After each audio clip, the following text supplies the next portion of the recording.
Margaret smiled at me with that cold, calculated look and announced, "Dorothy, we're moving you to Sunset Manor, nursing home tomorrow morning, since you can't handle living independently anymore." While standing in the marble foyer of the $2.8 million penthouse apartment in Manhattan's Upper East Side that I had purchased under a family trust 32 years ago, casually abandoning the 73-year-old woman whose private banking empire controlled $37 million in assets across 14 investment portfolios, whose financial decisions determined whether her ungrateful family's trust funds would continue flowing, and whose overnight wire transfer authority could instantly redirect every penny of their comfortable inheritance to charitable organizations.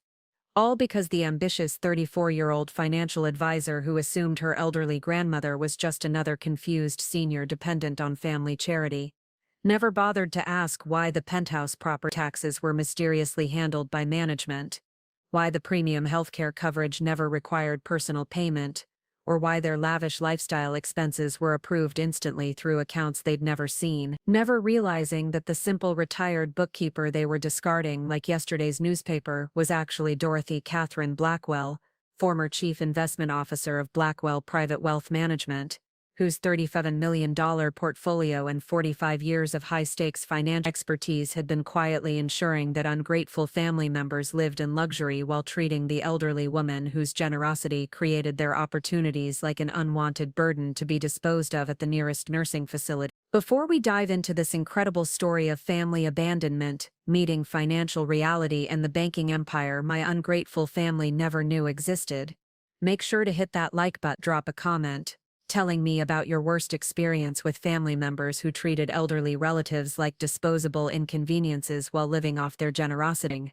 And subscribe so you never miss stories like this one about what happens when entitled families assume elderly relatives are helpless dependents, only to discover just how catastrophically wrong they can be when family disrespect meets the kind of financial authority that could transform their trust fund lifestyle into a harsh lesson about gratitude and the true meaning of respecting your elders. This story begins on November when I returned from what my family assumed was a routine doctor's appointment to discover that my granddaughter Margaret had made what she considered a practical family decision that would reveal her true character and teach her the most expensive lesson about dismissing elderly relatives. Quiet financial expertise had been ensuring that promising young families maintained luxury lifestyles. Seamless trust distribution, the kind of anonymous financial backing that determined whether ambitious financial advisors could afford prestigious Manhattan addresses or spend their evenings calculating rent payments. And for the past 8 years, my family had operated under the comfortable assumption that I was Dorothy Blackwell,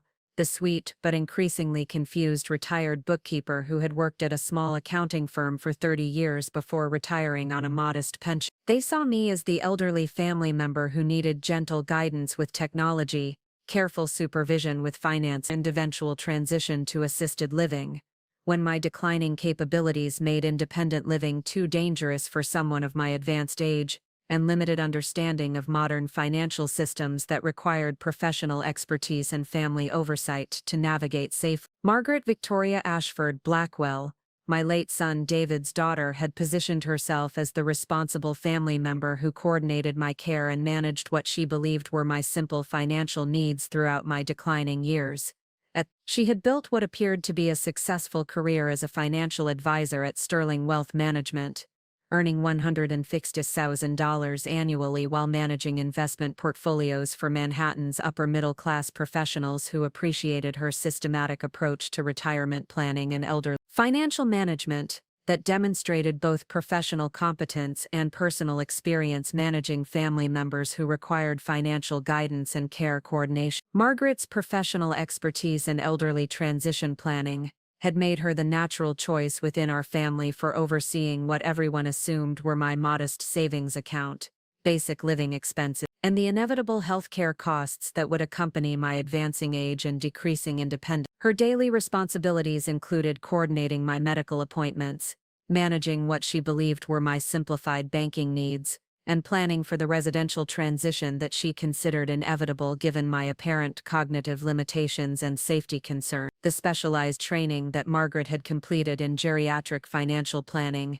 included certification in elderly care coordination, family wealth transition management, and cognitive decline assessment that enabled her to provide professional guidance for families navigating the complex challenges of aging relatives and inheritance planning. Her expertise in these areas had earned recognition from her colleagues at Sterling Wealth Management and positioned her as a trusted advisor for families facing similar elderly care decisions throughout Manhattan's financial community. Richard Blackwell, my 38-year-old grandson and Margaret's older brother, had achieved impressive success as a senior marketing director at Hudson & Associates, one of New York's most prestigious advertising agencies specializing in luxury brand campaigns and high-end consumer marketing. His exemplary and creative achievements had earned him recognition within the competitive Manhattan marketing community, where his innovative campaign strategies and client relationship management distinguished him from struggling creatives who couldn't maintain consistent employment in the volatile advertising industry. Richard's professional portfolio included successful campaigns for luxury fashion brands,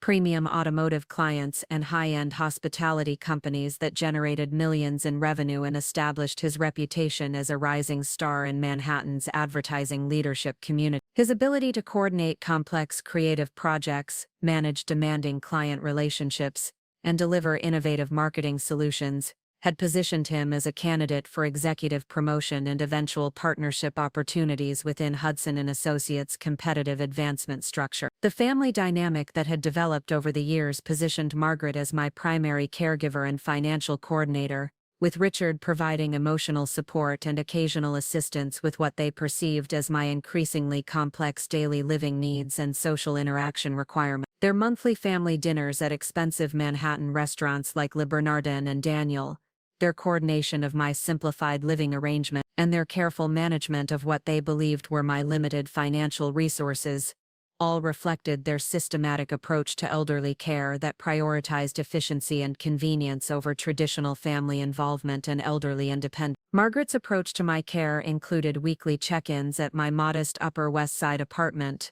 monthly coordination with my healthcare provider, and quarterly assessments of my cognitive function and daily living capabilities that she documented for future care planning and potential legal proceedings if my condition deteriorated beyond family management capability. Her systematic evaluation process reflected her professional training in elderly assessment and her commitment to providing responsible family oversight during my declining years. Richard's contribution to my care focused on emotional support and social engagement activities that he coordinated around his demanding advertising schedule and professional networking obligations. His visits included assistance with technology questions, coordination of family social activities, and transportation to medical appointments when Margaret's schedule conflicted with my healthcare needs. His approach to elderly family responsibility reflected his understanding of traditional family obligations, balanced with professional advancement requirements. But what made their comfortable assumptions particularly dangerous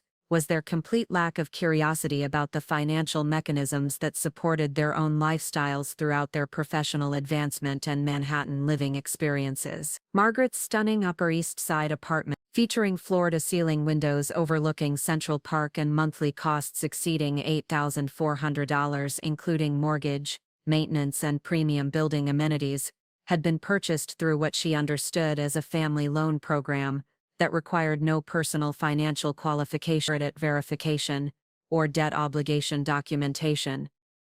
The luxury two-bedroom apartment that Margaret occupied featured custom Italian marble countertops, professional-grade kitchen appliances, hardwood floors throughout, and building amenities including a doorman, fitness center, rooftop garden, and concierge services that distinguished her residence from typical Manhattan rental properties. The monthly maintenance fees alone exceeded $2,800, while her mortgage payments approached $5,600 monthly. Financial obligations that would typically require income verification, substantial down payment, and extensive credit documentation that Margaret had never provided. Richard's luxury two-bedroom apartment in Soho, costing $7,200 monthly and featuring exposed brick walls, industrial-style fixtures, premium appliances, and building amenities including a private gym and rooftop terrace, had been acquired through similar family assistance that never generated billing statements, repayment schedules,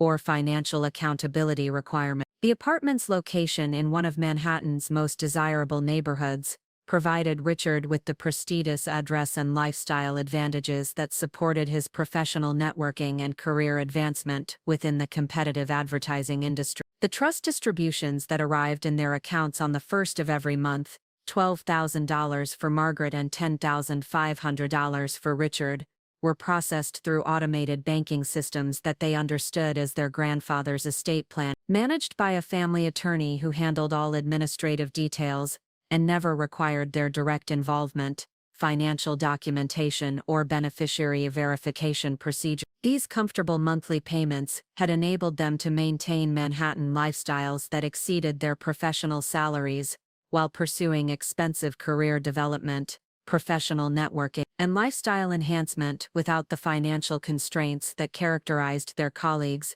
urban living experiences. Margaret's monthly trust distribution enabled her to afford premium professional development programs, luxury wardrobe maintenance, expensive dining and entertainment, and investment opportunities that enhanced her financial advisor credentials and client relationship capability. Her ability to participate in exclusive professional conferences, maintain membership in prestigious Manhattan social organizations, and invest in advanced certification programs distinguished her career advancement from colleagues who managed tight personal budgets while building their professional practices. Richard's trust distributions supported his participation in industry networking events, premium creative workshops, expensive technology equipment for freelance projects, and lifestyle activities that enhanced his professional reputation and client development opportunities within Manhattan's advertising community. His financial freedom to pursue creative risks, attend exclusive industry conferences, and maintain the social connections that drove advertising career advancement provided advantages that his colleagues couldn't access without compromising their personal financial security. The credit cards that Margaret and Richard used for daily expenses, travel, and entertainment never seemed to accumulate debt or require personal payment throughout their years of professional development and Manhattan lifestyle maintenance. While their professional peers worked weekend consulting projects or carefully managed household budgets to afford basic city living, Margaret and Richard maintained focus on their careers and social lives without the economic constraints that forced most young professionals to balance lifestyle desires with financial reality and debt management strategy. Margaret's credit accounts included premium cards with spending limits exceeding $75,000 that enabled her to coordinate expensive client entertainment, professional development, travel, and luxury purchases without approval delays or credit verification requirements. Her ability to access immediate credit for investment opportunities, emergency expenses, and professional advancement activities provided financial flexibilities that distinguished her practice development from advisors who struggled with personal credit limitations while building their client portfolio. Richard's credit access included multiple accounts with combined limits approaching $60,000 that supported his creative project development, technology investments, professional equipment purchases, and networking activities that required immediate financial resources without approval delay. His freedom to pursue expensive creative opportunities and maintain the technology infrastructure necessary for advanced advertising work provided competitive advantages that his colleagues couldn't achieve without personal financial sacrifice. The family health insurance, premium life coverage, and comprehensive benefits coordination that protected their financial security operated seamlessly without requiring their attention, understanding, or financial contribution throughout their professional careers and lifestyle development. Emergency medical expenses, dental care, vision coverage, and wellness programs all functioned perfectly while their colleagues struggled with insurance complications, coverage gaps, and healthcare costs that could destroy monthly budgets and professional advancement. Margaret's healthcare coverage included premium medical plans with specialists, access, comprehensive dental and vision benefits, mental health coverage, and wellness programs that supported her professional performance and client relationship management, without the insurance navigation and cost management that characterized her colleagues' healthcare experience. Her access to immediate medical care and preventive services enabled her to maintain the professional consistency and personal health that distinguished successful financial advisors from practitioners who compromised client service due to healthcare complications. Richard's benefits package included similar premium coverage that supported his demanding advertising schedule, creative performance requirement, professional networking activities, without the healthcare concerns and cost management that limited his colleagues' career advancement and creative risk-taking. His access to comprehensive medical support enabled him to pursue aggressive project schedules and maintain the physical and mental health necessary for sustained creative excellence in Manhattan's competitive advertising environment. But perhaps the most telling aspect of their relationship with me was their systematic approach to managing what they perceived as my declining independence and increasing care requirements throughout my advancing age and apparent cognitive limitation. The monthly check-ins that Margaret coordinated included comprehensive assessment of my cognitive function, detailed evaluation of my living situation, safety, and strategic planning for the transition to assisted living that they considered inevitable, given my age and the apparent limitations that justified family intervention and professional care coordination. Margaret's professional expertise in elderly financial planning had convinced her that continued independent living posed risks that responsible family members should address through systematic care coordination and eventual residential transition to facilities that specialized in cognitive decline management and elderly safety oversight. Her assessment of my daily capabilities, social engagement, and financial management had identified what she considered clear evidence of cognitive decline and practical limitations that justified family intervention and professional care planning. The evaluation criteria that Margaret applied to my situation included assessment of my technology usage, financial decision-making, social interaction patterns, and daily living activities that she monitored for signs of cognitive deterioration and safety concerns. Her systematic documentation of my apparent limitations included observations about my simplified banking preferences, reluctance to embrace new technology, and conservative approach to social activities that she interpreted as evidence of declining capabilities rather than personal choice and lifestyle preference. Margaret's conversations with geriatric specialists, elderly care coordinators, and assisted living administrators had provided her with professional guidance about timing elderly transitions and recognizing the signs that indicated when independent living became unsafe for cognitive decline patients. Her research into Manhattan's premium assisted living facilities identified several options that could provide the specialized care and safety oversight that she believed my condition required while maintaining the dignity and comfort appropriate for family members who deserved respectful treatment during their declining years. The comfortable confidence that Margaret displayed when discussing my future care reflected her professional training in elderly transition management and her systematic approach to family responsibility that prioritized safety and efficiency over elderly autonomy and traditional family respect. Her conversations with Richard about my situation focused on practical concerns about my ability to maintain independent living, the family's obligation to ensure appropriate care during my remaining years, and the financial planning necessary to coordinate quality assisted living arrangements. Richard's support for Margaret's assessment reflected his understanding of elderly care responsibility and his trust in her professional expertise in managing complex family financial situations. His observations during family visits had confirmed Margaret's concerns about my apparent confusion with modern technology, my simplified approach to daily activities, and my reluctance to engage in complex conversations that he interpreted as evidence of cognitive decline rather than natural aging preferences and personality characteristics. The family meetings that Margaret organized to discuss my care included detailed presentations about assisted living options, financial coordination for long-term care expenses, and timeline planning for the transition that would ensure my safety while maintaining family involvement in my care decisions. Her systematic approach to family decision-making reflected her professional training in family wealth management and her commitment to making responsible choices that balanced elderly needs with practical family resource management. Sometimes the most dangerous assumption you can make about elderly family members is that their quiet, modest lifestyle reflects limited capabilities rather than intentional simplicity. That their need for family support indicates dependence rather than generous choice to create opportunities for younger generations to succeed, and that their conservative approach to modern conveniences represents cognitive decline rather than deliberate preference for traditional systems and established patterns that have served them successfully throughout decades of professional achievement and personal fulfillment. The financial infrastructure that supported Margaret and Richard's comfortable Manhattan lifestyles operated so seamlessly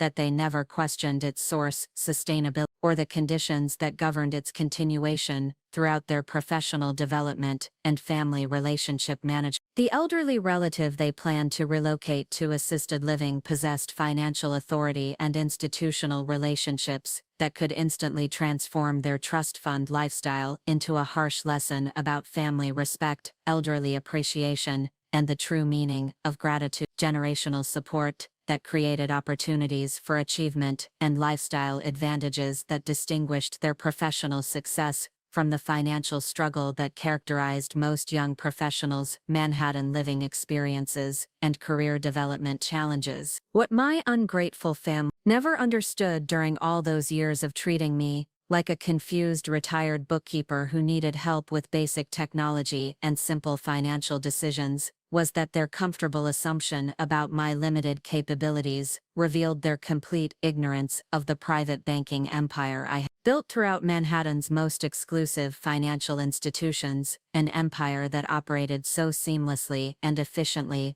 that its very invisibility had become its greatest strength and my family's most dangerous vulnerability to the financial consequences of elderly disrespect and system family marginalization.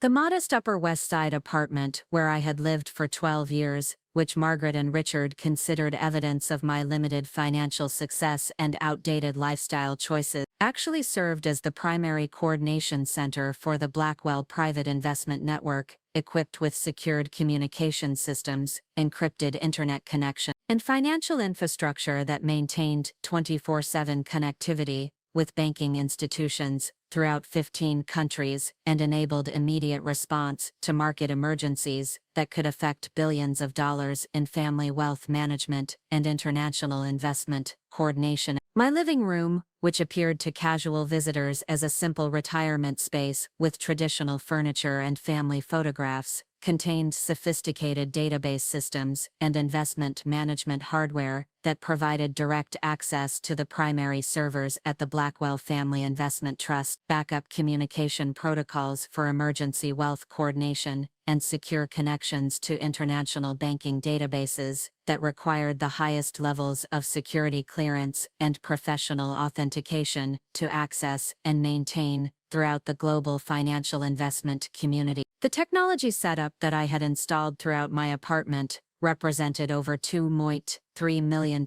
in specialized equipment and software licensing that enabled me to coordinate investment distribution activities, respond to family financial emergencies, and maintain the wealth management infrastructure that supported dozens of Manhattan families' most important investment goals throughout New York, Connecticut, and selected premium financial markets in Europe and Asia. The multiple high-resolution monitors that lined my home office walls displayed real-time status information from investment databases across 23 countries, automated alert systems that notified me of market irregularities or compliance issues requiring immediate attention, coordination interfaces that allowed me to communicate with investment professionals, international banking officials, and trust administrators throughout the global financial network. But beyond the physical infrastructure that supported my investment coordination responsibility, what made my home-based operations particularly powerful was the comprehensive network of professional relationships and international banking protocols that I had developed throughout my 51-year career in private wealth management and family investment coordination. The daily phone calls that my family occasionally overheard weren't social conversations with retired colleagues, they were strategic consultations with international banking administrators, crisis coordination with investment institution officials, and technical support for financial organizations that processed hundreds of millions of dollars in daily wealth distribution throughout Manhattan and international markets.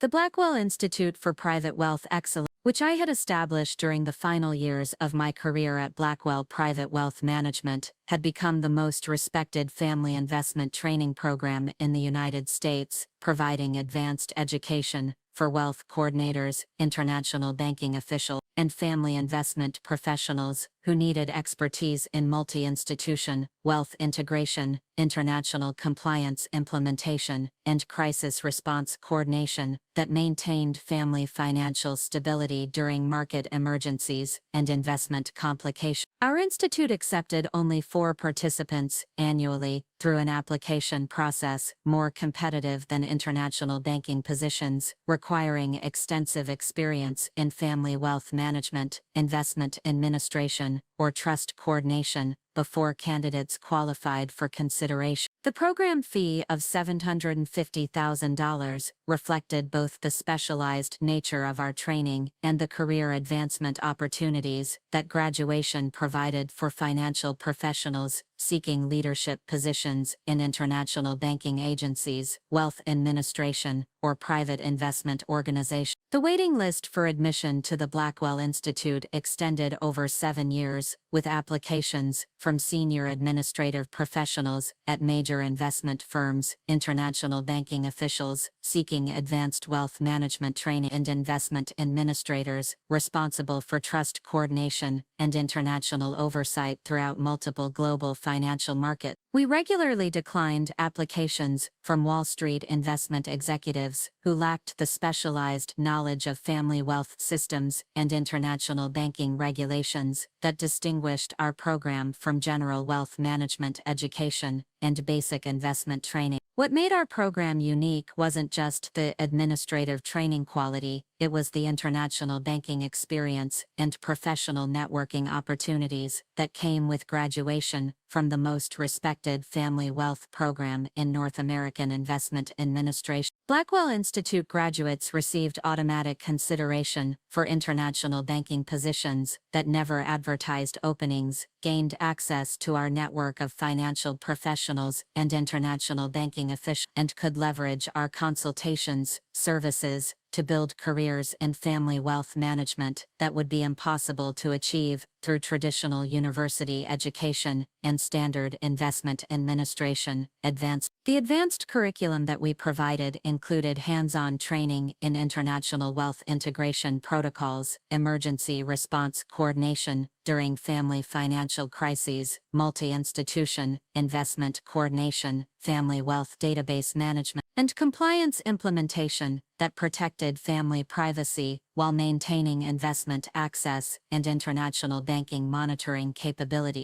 Our graduates managed wealth databases for international banking agencies, coordinated trust operations for major metropolitan areas, and supervised investment operations for financial institutions that handled billions of dollars in annual family assets. But perhaps the most significant aspect of the Blackwell Institute was our role in developing and implementing the next generation of family wealth protocols that would determine how investment resources were managed, secured, and coordinated between private trust organizations and international banking databases. The graduates from our program were leading administrative innovation at organizations like the International Association of Family Investment Trusts, the American Wealth Management Association, and major investment systems, implementing compliance protocols for international banking agencies and coordinating wealth management for state investment systems throughout the United States and Canada. The professional relationships that had developed through our institute included direct connections with senior executives at every major investment firm, international banking officials responsible for regional wealth coordination, and administrative professionals who managed investment systems for national governments, international banking offices, and family wealth development departments throughout North America, and selected international investment programs. These relationships represented decades of professional collaboration and mutual respect that created opportunities for strategic coordination and immediate response capabilities that most wealth professionals could never access or afford. My daily routine, which my family observed during their infrequent visits and considered evidence of simple retirement activities and limited social engagement, actually included coordinating investment development operations that affected over 8.7 million financial records, supervising emergency response protocols for market failures that could disrupt family stability throughout multiple countries, and providing administrative consultation for international banking officials who relied on accurate regional data for national policy analysis and investment allocation coordination. The morning schedule that began each day at 4:45 a.m. included reviewing overnight system alerts from investment databases across 23 countries, analyzing automated error reports that identified potential compliance issues or investment integrity problems requiring immediate attention, coordinating with international banking databases that synchronized with our regional systems during off-peak hours, and implementing system updates that maintained compliance protocols and improved database performance for millions of family records and investment transactions. The afternoon coordination activities included supervising investment integration between financial offices and international agencies, troubleshooting system errors that affected wealth allocation visibility and family application processing, coordinating with international banking officials who needed accurate regional data for policy analysis and investment coordination, and managing crisis response protocols during natural disasters that required immediate coordination between multiple national agencies and private investment organizations. The evening consultation work included providing administrative guidance for financial professionals who encountered investment errors or system integration problems, coordinating with international firms that implemented our protocols for wealth management systems in other countries, and conducting strategic planning with international banking officials who relied on our expertise for national database modernization and compliance enhancement initiatives. But beyond the administrative coordination responsibilities that occupied most of my daily schedule, what made my family wealth expertise particularly valuable was my comprehensive understanding of how investment systems affected individual families and communities throughout the United States and Canada. Every family who received timely wealth distribution, every investor who operated efficiently, every trust grant that reached appropriate recipients, and every emergency response that coordinated effectively represented the successful implementation of systems and protocols that I had spent decades developing, refining, and maintaining. The Blackwell Private Wealth Management Organization, where I had spent my entire career, wasn't just a regional investment contractor. It was the exclusive provider of coordination services for the Federal Family Investment Administration's North American Regional Integration Network, coordinating family wealth funding for over 3,200 financial jurisdictions, 47 major metropolitan banking areas, and managing investment integration with 43 different financial offices across 23 countries. Our systems processed over $127 billion in annual wealth transactions, coordinated family investment for over 1,040 different firms and investment organizations, and maintained the infrastructure that enabled platforms like International Banking Administration, private family trusts, and investment networks to provide effective wealth management and family financial security for thousands of North American families. The scope of our investment management operations required coordination with the Department of Treasury for wealth compliance and audit support, the Federal Reserve for family investment program integration, the Internal Revenue Service for family tax compliance verification, the Securities and Exchange Commission for international investment program coordination, and the Department of Homeland Security for family financial verification and security monitoring, that supported both individual privacy protection and national security requirements. My security clearance level required annual background investigations, financial audits, psychological evaluation, professional competency assessments that ensured only the most qualified and trustworthy wealth professionals maintained access to systems that could affect national investment programs, regional family stability, and international wealth policy development. The clearance process included polygraph examinations, extensive interviews with professional colleagues and international officials, and continuous monitoring that verified my continued reliability and commitment to maintaining the highest standards of professional integrity and system security.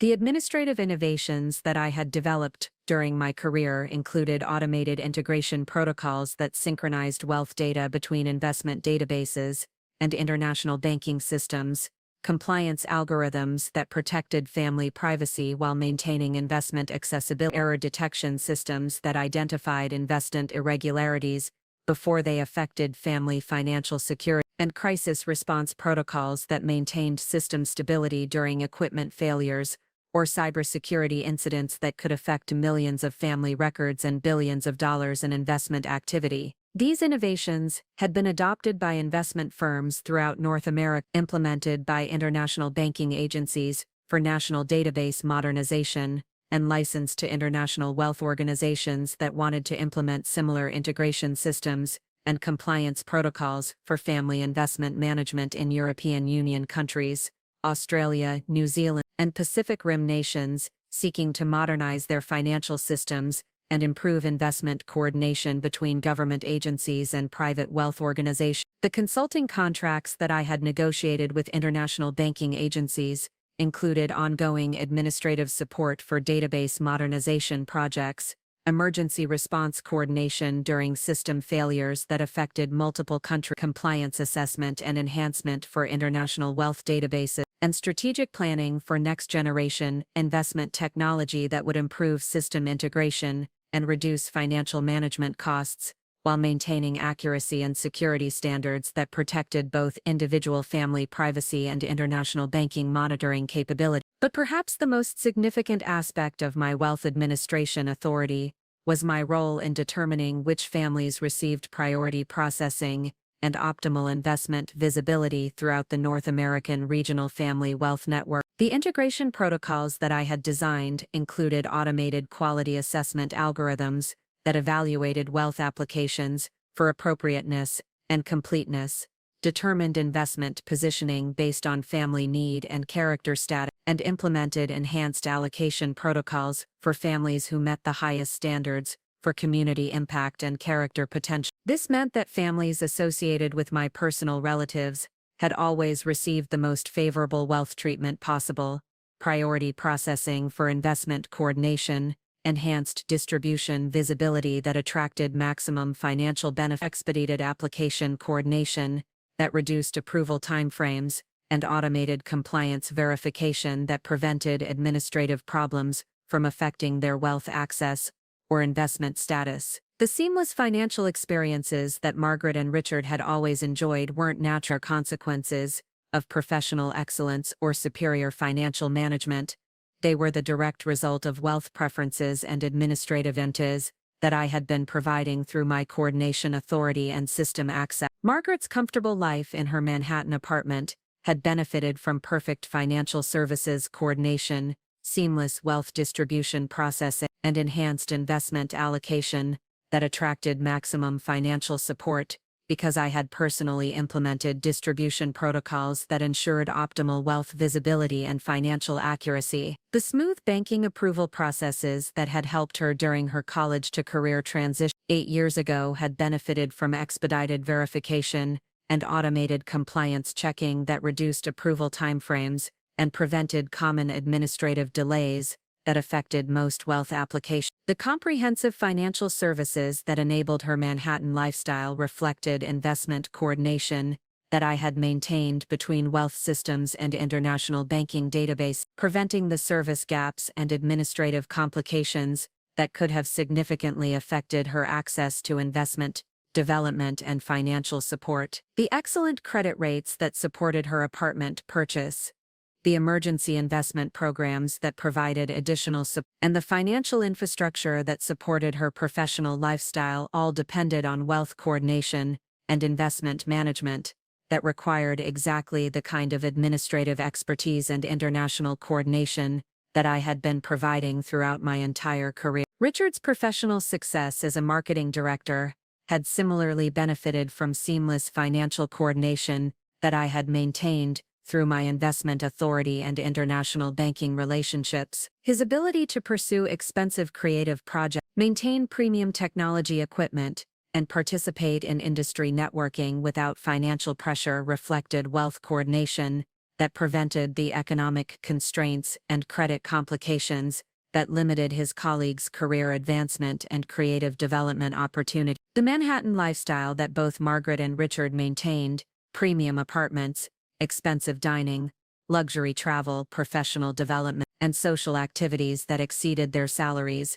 all depended on investment coordination and wealth management that I had been providing through my authority within the International Family Wealth Network. Their comfortable assumption that their financial success reflected individual achievement and professional excellence revealed their complete ignorance of the investment preferences and administrative advantages that had been supporting their lifestyle throughout their entire adult career. But what made their financial dependence particularly dangerous was their systematic approach to family relationship management that treated elderly relatives as burdens, requiring efficient management, rather than sources of wisdom, support, and family connection, deserving respect and appreciation. The investment infrastructure that had operated invisibly throughout their comfortable lifestyle assumptions would soon become the most visible demonstration of wealth authority that the Manhattan financial community had ever witnessed. During my 51-year career at Blackwell Private Wealth Management,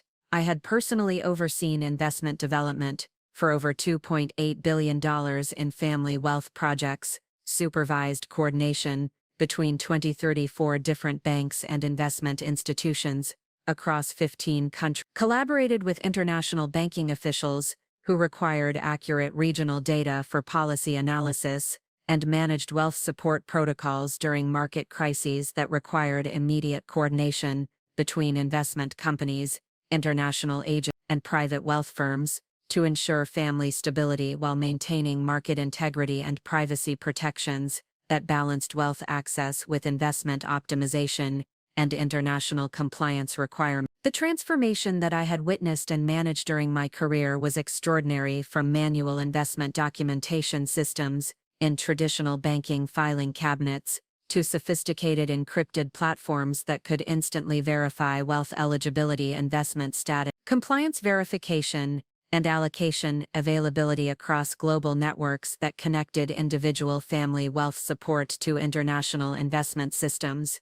I had been personally responsible for training over 300 and wealth professionals in investment administration protocol, international compliance procedures, and wealth management techniques that required both advanced financial expertise and deep understanding of investment law, international banking regulations, and constitutional privacy protection. My position as Chief Investment Officer meant that I possessed what was essentially master-level access to the North American Family Wealth Network, the ability to classify wealth eligibility, coordinate multi-institution investment distribution, implement emergency wealth support protocols, evaluate beneficiary conduct that could instantly transform someone's financial status from guaranteed wealth access to comprehensive investment review, requiring extensive character evaluation and international compliance verification to complete through proper investment channels and documentation processes.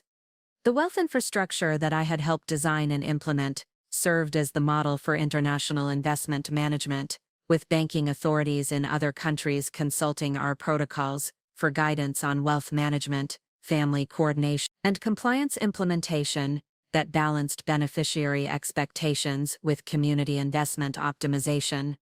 My expertise had been featured in financial industry publications and consulted by investment firms throughout North America who wanted to implement similar wealth administration systems and automated protocols that served both individual family needs and multi-generational wealth management monitoring requirements. But what made the irony of Margaret's nursing home decision particularly devastating was her complete ignorance of the wealth monitoring protocols that governed her family's financial support and the character assessment standards that determined continued eligibility for investment assistance and family wealth coordination. The Blackwell Family Investment Trust, which had been supporting Margaret and Richard's lifestyle for 8 years, included specific provisions for ongoing beneficiary evaluation and character assessment that measured not only professional achievement, but also family values, elderly and traditional obligations that distinguished deserving wealth recipients from those who prioritized personal convenience over family loyalty. The trust's beneficiary requirements included annual reviews of recipient professional progress, character development assessment, and evaluation of how wealth recipients treated family relationships and elderly obligations. The comprehensive evaluation process that determined continued funding eligibility wasn't limited to professional achievement. It included assessment of whether beneficiaries maintained the kind of character and values that justified continued investment in their wealth access and family development. Margaret's systematic approach to elderly care management and her professional assessment that I required nursing home placement represented exactly the kind of character evidence that triggered trust review protocols and beneficiary conduct evaluation procedures. The comfortable assumption that her financial support would continue regardless of her treatment of elderly relatives revealed her fundamental misunderstanding of the values-based wealth system that had been supporting her Manhattan lifestyle throughout her professional development. The trust's monitoring systems, which Margaret had never discovered or investigated, included annual character assessments based on feedback from family members,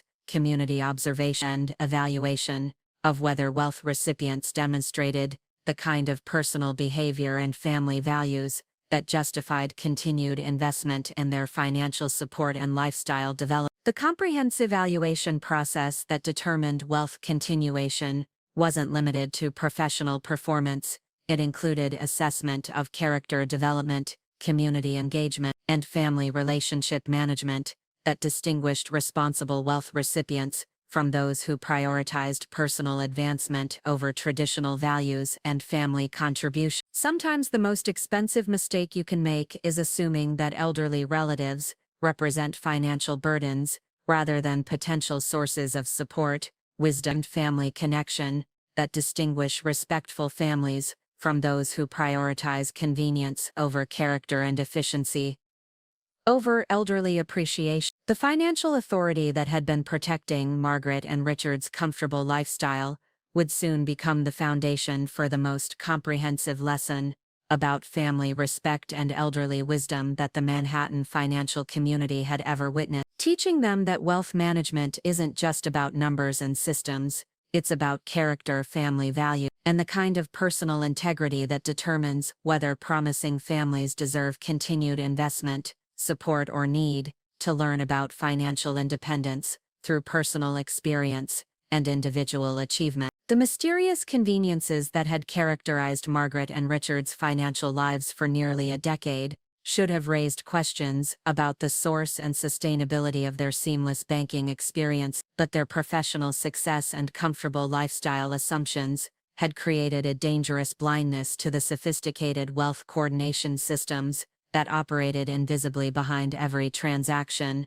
approval process, and financial opportunity that distinguished their Manhattan living experience from the economic struggle that defined most young professionals' urban survival strategy. Margaret's banking relationships had always functioned with an efficiency that exceeded typical financial institution standards, providing instant approvals for credit applications that would normally require weeks of verification. Seamless coordination between multiple accounts that should have generated administrative complications, and access to premium financial services that were typically reserved for clients with substantially higher net worth and longer banking history than her professional salary and career timeline could justify through standard qualification criteria. The apartment mortgage that Margaret had secured for her Upper East Side residence had been approved within 48 hours of application, despite the fact that her income-to-debt ratio exceeded typical lending guidelines, and her down payment had been provided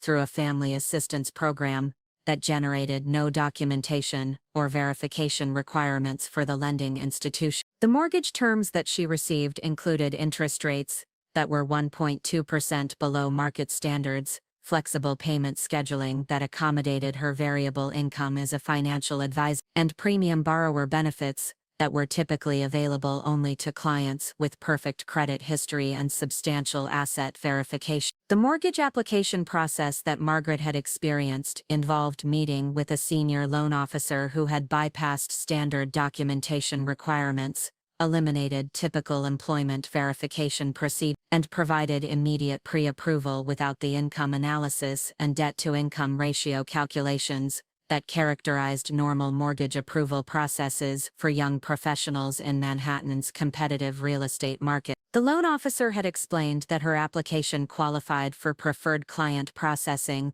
through unspecified family banking relationships that enabled expedited approval and premium terms. The closing process for Margaret's apartment had been coordinated through a law firm that specialized in high-net-worth real estate transactions, providing services that typically cost for complex Manhattan property purchases, but had been provided to Margaret without charge through what was described as family legal services coordination. The legal team had handled all documentation, title verification, and regulatory compliance, without requiring Margaret's direct involvement in the complex administrative processes that typically delayed Manhattan real estate closings for weeks or months. The property insurance that protected Margaret's apartment had been coordinated through premium carriers that typically served clients with substantial asset portfolios and required extensive property appraisals, security assessment, and coverage verification procedures that had been bypassed through what insurance representatives described as institutional client protocol. Her insurance coverage included protection levels that exceeded standard homeowner policies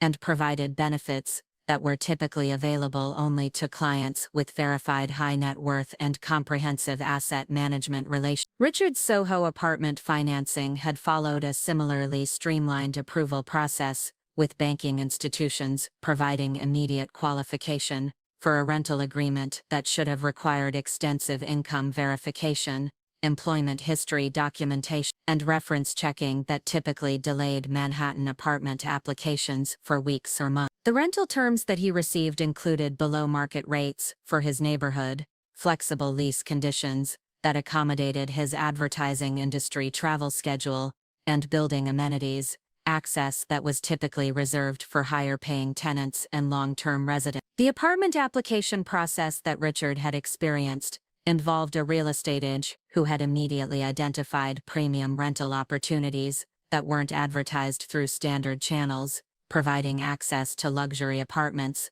that typically required substantial security deposit, multiple references, and extensive financial documentation that had been waived through what was described as preferred tenant program. The application approval had been completed within 24 hours without the standard background checking and financial verification that characterized typical Manhattan rental process. The security deposit that Richard had provided for his Soho apartment had been accepted at substantially below standard amounts for his neighborhood, with building management explaining that his application qualified for institutional tenant rates through unspecified professional relationships that enabled reduced deposit requirements and flexible payment terms. The lease agreement had included unusual provisions for penalty-free early termination, subletting permission, and renovation allowances that were typically negotiated only by tenants with substantial bargaining power and long-term commitment capability. The building amenities that Richard accessed in his Soho residence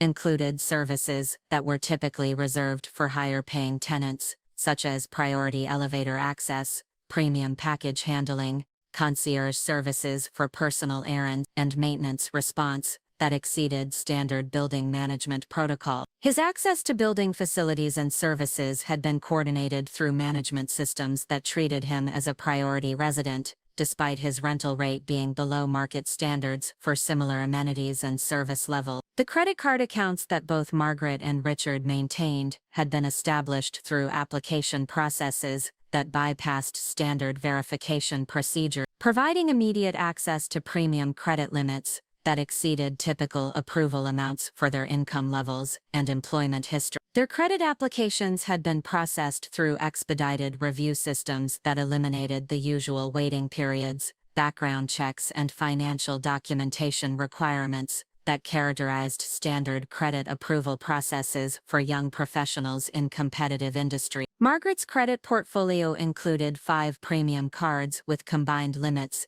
exceeding $150,000, providing access to exclusive rewards programs, travel benefits, and financial services that were typically available only to clients with verified high net worth and extensive banking relations. Her credit applications had never been denied or delayed, despite applying during periods when her income fluctuated due to market conditions and client acquisition challenges that affected most financial advisors' earning consistency and approval process. The premium credit cards that Margaret accessed included American Express Centurion cards with annual fees exceeding $5,000, Chase Sapphire Reserve accounts with travel benefits worth thousands annually, and specialized business credit lines that provided immediate access to substantial revolving credit without the collateral requirements and business plan documentation that typically characterized small business lending for independent financial advisors. Her credit approvals had been processed through systems that eliminated standard income verification and business performance analysis. The rewards programs that Margaret accessed through her premium credit accounts included airline status matching that provided first-class upgrade privileges, hotel loyalty programs that granted elite status without the spending requirements that typically determined membership level, and exclusive access to premium travel services and concierge support that was typically available only to clients with substantial annual spending and verified high-income status. Her rewards coordination had been managed through customer service representatives who provided personalized attention that exceeded standard cardholder support. Richard's credit access included multiple accounts with combined limits approaching, enabling him to finance expensive creative projects, technology investments, and professional development activities without the credit verification delays and approval complications that limited his colleagues' access to immediate financing for career advancement opportunities. His credit applications had been approved instantly through systems that eliminated standard employment verification and income documentation requirements that typically delayed creative professionals' access to substantial credit lines. The business credit accounts that Richard maintained for his freelance creative projects included equipment financing lines that provided immediate access to expensive technology purchases, project funding accounts that enabled him to accept large client contracts without cash flow concern, and travel credit facilities that supported his professional networking and client development activities without the personal financial risk that limited his colleagues' business expansion opportunity. His business credit had been established without the standard business plan documentation and financial history verification that typically characterized small business lending. The technology financing that Richard accessed through his business credit accounts included immediate approval for equipment purchases exceeding, providing access to professional-grade creative hardware and software systems that distinguished his work capabilities from colleagues who relied on basic equipment and standard creative tools. His equipment financing had been approved through streamlined processes that eliminated the standard credit checking and business performance verification that typically delayed creative professionals' access to premium technology risk. The monthly trust distributions that arrived in Margaret and Richard's accounts functioned through automated systems that had never experienced processing delays, technical errors, or administrative complications throughout 8 years of consistent payment. While their friends and colleagues occasionally experienced banking problems, account freezes, or transaction processing delays that characterized typical financial institution operations, Margaret and Richard's monthly payments arrived precisely on schedule without variation or interruption. The banking infrastructure that supported their trust distributions operated through coordination between multiple financial institutions that should have created opportunities for processing errors, communication delay, and administrative complications that typically affected complex multi-bank transactions. The seamless operation of their monthly payments required sophisticated coordination between trust administrators, banking officials, and account managers that exceeded standard automation capabilities and suggested systematic priority processing that was not available to typical banking customers. The trust distribution system that processed Margaret's monthly $12,000 payments included automatic tax withholding calculations, investment opportunity notification, and financial planning coordination that provided comprehensive wealth management services without the fees and minimum account requirements that typically characterized premium financial advisory service. Her trust coordination had been managed through dedicated relationship managers who provided personalized attention and strategic planning support that exceeded standard trust administration protocols. The monthly communications that Margaret received regarding her trust distributions included detailed financial summaries, investment performance reports, and strategic planning recommendations that provided comprehensive wealth minimum guidance without the consultation fees and minimum asset requirements that typically characterized premium financial advisory relationships. Her trust coordination had included access to exclusive investment opportunities and strategic planning resources that were typically available only to clients with substantial verified assets and long-term institutional relationships. Richard's trust distribution coordination included similar comprehensive financial management services with automatic savings coordination, investment opportunity alerting, and tax planning assistance that provided strategic financial guidance without the fees and minimum account requirements that characterized premium wealth management services. His trust administration had been coordinated through systems that provided personalized attention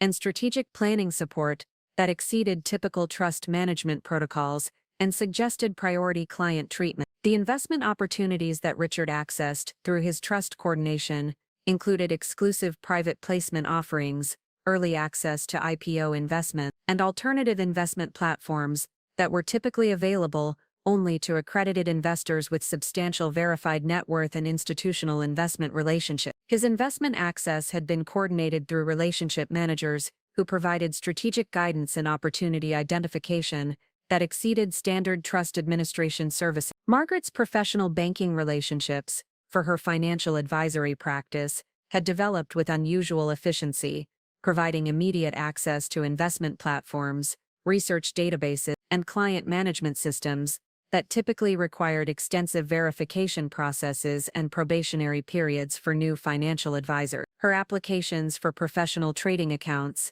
investment research access, and client coordination systems had been approved instantly through processes that eliminated standard background checking and professional reference verification. The investment platforms that Margaret accessed for her client management included premium research databases with annual subscription costs exceeding $45,000, real-time market analysis systems that were typically available only to major financial institutions, and client portfolio management tools that required substantial minimum account values and professional verification that her early career client base and revenue levels shouldn't have qualified for through standard application process. The professional development resources that Margaret accessed through her banking relationships included exclusive industry conferences with attendance costs exceeding $15,000, advanced certification programs that typically required substantial professional experience and institutional sponsorship, and networking opportunities with senior financial industry executives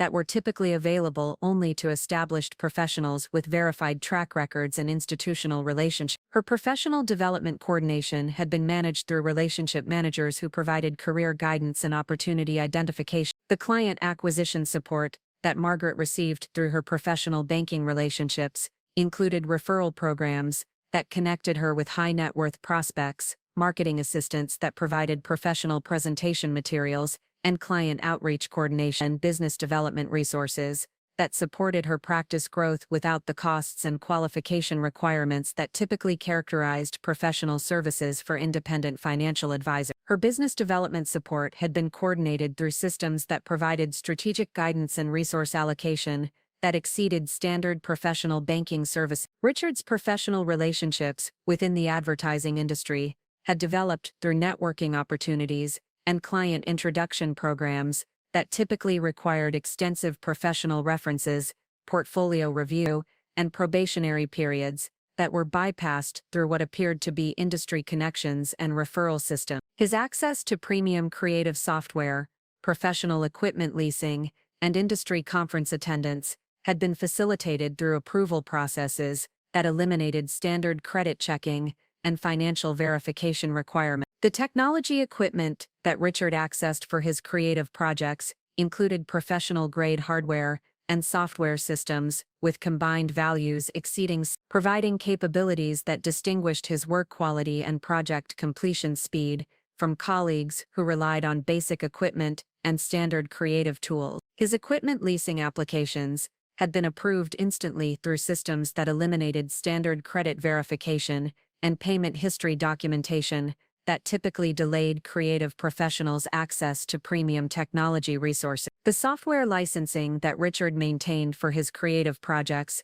included premium applications with annual costs exceeding providing access to advanced creative tools and professional capabilities that were typically available only to major advertising agencies and established creative professionals with substantial revenue and client portfolios. His software access had been coordinated through vendor relationships that provided institutional pricing and support services without the standard business verification and payment history requirement. The professional networking opportunities that Richard accessed included exclusive industry events with attendance costs exceeding $10,000, creative workshops led by industry leaders that typically required substantial professional achievement for admission consideration, and client introduction programs that connected him with premium brand clients seeking specialized creative services. His networking coordination had been managed through industry relationships that provided access to opportunities that exceeded his apparent professional qualifications and career timeline. The healthcare coverage that protected both Margaret and Richard operated through coordination between multiple insurance providers that should have created opportunities for coverage gaps, administrative complication, and claim processing delays that characterized typical multi-provider insurance coordination. Their medical expenses, specialty treatments, and preventive care had been processed seamlessly without the administrative complications and cost management challenges that limited their colleagues' healthcare access. Margaret's healthcare experiences included immediate access to specialists who typically maintained waiting lists for new patients, approval for expensive diagnostic procedures that usually required extensive pre-authorization process, and coverage for preventive treatments that were typically excluded from standard insurance plans. Her medical appointments had been coordinated through systems that eliminated typical scheduling delays and insurance verification requirements that affected most healthcare consumers. The specialist access that Margaret received through her healthcare coverage included consultations with physicians who typically served only patients with comprehensive insurance coverage and substantial out-of-pocket payment capability, providing medical care that exceeded standard insurance benefits and suggested premium healthcare coordination that was typically available only to clients with verified high net worth and comprehensive health management relationships. Her healthcare coordination had been managed through medical concierge services that provided personalized attention and priority scheduling. The medical testing and diagnostic services that Margaret accessed included comprehensive specialty diagnostics that were typically considered elective and excluded from standard insurance coverage, and preventive treatments that provided advanced health monitoring and maintenance services that exceeded typical healthcare benefits. Her medical care coordination had been processed through systems that eliminated standard pre-authorization requirements and cost management restrictions. Richard's medical coverage included similar premium access to specialized care, immediate approval for expensive treatments and procedures, and coordination between multiple healthcare providers that operated without the communication delays and administrative complications that characterized typical multi-provider medical care. His healthcare experiences had been consistently efficient and comprehensive without the cost management and coverage verification challenges that limited his colleagues' medical access. The specialty medical services that Richard accessed included sports medicine consultations for injury prevention and performance optimization, mental health services that provided comprehensive psychological support and stress management coaching, and nutrition consulting that offered personalized health optimization programs that exceeded standard healthcare benefits and suggested premium medical coordination that was typically available only to clients with comprehensive health management relationships. The dental and vision care that Richard received included cosmetic procedures and enhancement services that were typically excluded from standard insurance coverage, providing comprehensive oral health and vision optimization that exceeded basic healthcare benefits and required substantial out-of-pocket payments that had been processed through his insurance coordination without standard cost management and approval restrictions. The family legal services that had been available to Margaret and Richard throughout their adult careers included immediate access to legal consultation, document preparation, and representation services that typically required extensive qualification processes and substantial retainer payments that exceeded their professional budgets and income level. Their legal support had been provided through systems that eliminated standard payment requirements and qualification verification that limited most young professionals' access to premium legal services. The legal coordination that supported their apartment leases, employment contracts, and professional agreements had been handled through law firms that typically served clients with substantially higher net worth and more complex legal needs than their professional situations should have qualified for through standard client acquisition processes. Their legal support had been provided without the cost management and service limitations that characterized typical legal representation for young professionals in competitive industry. The contract review and negotiation services that Margaret accessed for her financial advisory practice included legal support for client agreements, professional liability protection, business structure optimization that typically required substantial legal fees and ongoing retainer relationships that exceeded her early career revenue and profit margin. Her legal coordination had been provided through law firms that specialized in financial services and provided comprehensive business legal support without the standard fee structures and minimum client requirements. The intellectual property protection that Richard accessed for his creative projects included trademark consultation, copyright coordination, and contract negotiation support that typically required substantial legal investment and ongoing attorney relationships that exceeded his freelance income and business development budget. His legal support had been coordinated through intellectual property specialists who provided comprehensive creative industry legal services without standard fee structures and retainer requirements. The tax preparation and financial planning services that Margaret and Richard accessed include coordination with certified public accountants and financial planning specialists who typically served clients with complex investment portfolios and substantial asset management needs that exceeded their apparent financial situations and professional income level. Their tax and financial planning had been coordinated through premium service providers without the cost management and qualification requirements that limited most young professionals' access to specialized financial consultation. The tax optimization strategies that Margaret implemented through her professional accounting support included advanced investment planning, business structure coordination, and strategic financial planning that typically required substantial minimum fees and ongoing consultation relationships that exceeded her financial advisory practice, revenue, and profit margin. Her tax coordination